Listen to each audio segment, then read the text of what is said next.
Fisioterapia eta AMTA. Artikulazio matrail temporala edo AMTA oinarrizko artikulazioa da matrailaren mugikortasunarentzat.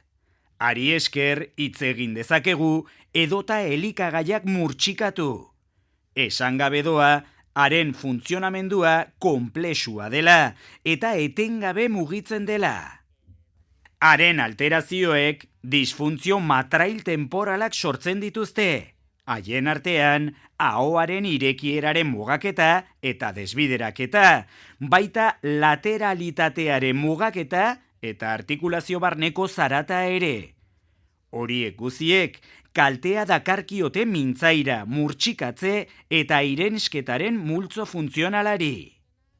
Arazook oinazeak eragin ditzakete buruan, lepoan, belarrietan, matrailean, bularrezurrean, begietan, zein hortzetan.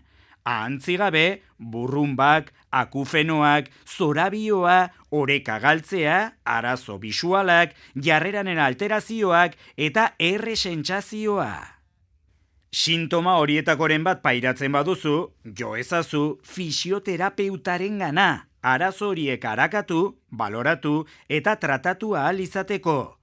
Tratamenduak hainbat diziplina uztartu behar baditu ere, fisioterapeuta da, posiziotik hasi eta orokortasuneraino, murtsika sistema osoa ikertu dezakeena.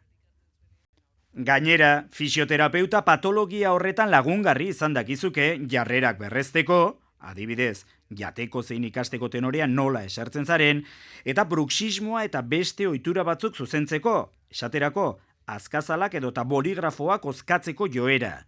Hau guztia, heziketa aholkuak, eskuzko, laser eta ariketa teknikak ahaztu gabe.